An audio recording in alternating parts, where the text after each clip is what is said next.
بارش کی ہلکی بوندیں جھونپڑی کی ٹوٹی چھت سے اندر ٹپک رہی تھی۔ ہنا زمین پر بچھی پرانی چادر پر بیٹھی اپنے ماضی کو یاد کر رہی تھی۔ میں بانجھ تھی، شوہر نے دوسری شادی کر لی اور پھر ایک دن سب کے سامنے مجھے دھکے دے کر نکال دیا۔ اس کے الفاظ بار بار ذہن میں گونج رہے تھے۔ اس کے پاس جانے کی کوئی جگہ نہ تھی۔ میکے میں پہلے ہی 3 بہنیں بیٹھی تھیں، وہاں جانا مزید بوجھ بن جاتا، اس لیے اس نے جھونپڑی میں پناہ لی۔ چند دنوں تک بھوک اور آنسو اس کا ساتھ رہے۔ پھر ایک دن بازار میں رحمت چاچا سے ملاقات ہوئی۔ رحمت چاچا ایک بوڑھا ریڑھی والا تھا جو کہنے لگا، بیٹی، زندگی رونے سے نہیں چلتی، ہمت کرو، سموسے اور پکوڑے کا ٹھیلا لگاؤ، رزق اللہ دیتا ہے۔ یوں ہنا نے بازار کے کونے میں ایک پرانا ٹھیلا لگا لیا۔ دھیرے دھیرے اس کے ہاتھ کے سموسے اور پکوڑے لوگوں کو پسند آنے لگے۔ غربت کے باوجود دل کو سکون ملنے لگا۔ ایک دن جب بازار رش سے بھرا ہوا تھا، ایک بوڑھی فقیرنی آمنہ بی بی اس کے پاس آئی۔ اس کی آنکھوں میں عجیب سی چمک تھی۔ اس نے ایک پرانا سا بیگ ہنا کے ہاتھ میں تھمایا اور کہا، بیٹی، یہ بیگ میری امانت ہے، اسے سنبھال کر رکھنا، وقت آنے پر یہ تیرا سہارا بنے گا۔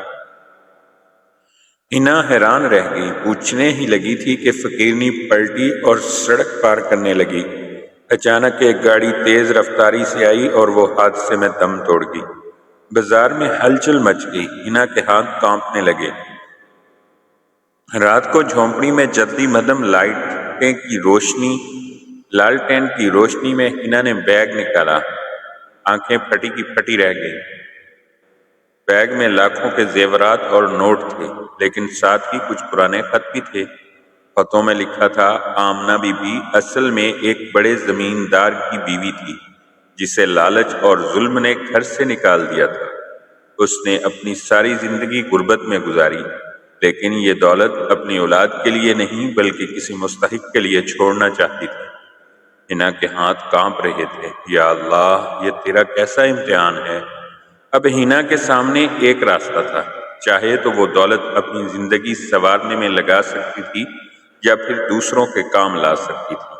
اسی دوران ایک یتیم لڑکا احمد اس کے پاس آنے لگا۔ احمد کی ماں وفات پا چکی تھی اور باپ شراب نوشی کی وجہ سے اسے چھوڑ گیا تھا۔ ہنا نے احمد کو اپنے ساتھ ٹھیلے پر کام پر رکھ لیا۔ بازار کے لوگ حیران ہوتے، یہ عورت نہ اپنی اولاد کی ماں بن سکی بلکہ یتیموں کی ماں ضرور بن رہی ہے۔ جلد ہی بیگ کی خبر کچھ لالچی لوگوں تک پہنچ گئی۔ دوپہر کے وقت بازار میں ایک شخص آیا اور دھمکی دینے لگا، بیگ ہمارے حوالے کر دو ورنہ انجام برا ہوگا۔ ہنا کا دل کانپ گیا، مگر وہ ڈٹ گئی۔ یہ امانت ہے، میں اسے ضائع نہیں ہونے دوں گی۔ رحمت چاچا اور احمد نے اس کا ساتھ دیا۔ ہنا نے فیصلہ کیا، اس دولت کو صرف اپنی ذات کے لیے استعمال نہیں کرے گی۔ وہ بیگ کے زیورات اور پیسے یتیموں، بیواؤں اور غریبوں پر خرچ کرنے لگی۔ آہستہ آہستہ اس کے ٹھیلے کی شہرت پھیل گئی۔ لوگ کہتے، یہ وہ عورت ہے جسے شوہر نے دھکے دے کر نکال دیا تھا، مگر آج یہ کئی گھرانوں کا سہارا ہے۔ سالوں بعد احمد بڑا ہو گیا، تعلیم حاصل کی اور ایک نیک انسان بنا۔ وہ اکثر کہتا، ہنا ماں، آپ نے مجھے جنم نہیں دیا مگر آپ کی میری اصل ماں ہے۔ ہنا کی آنکھوں میں آنسو آ جاتے۔ اس نے آسمان کی طرف دیکھ کر کہا، یا اللہ، شکر ہے کہ تو نے مجھے ماں بنا دیا، اپنی اولاد کی نہیں تیری مخلوق کی ماں۔ یہ کہانی ہمیں سکھاتی ہے کہ انسان کو حالات شکست نہیں دے سکتے اگر وہ ہمت نہ ہارے۔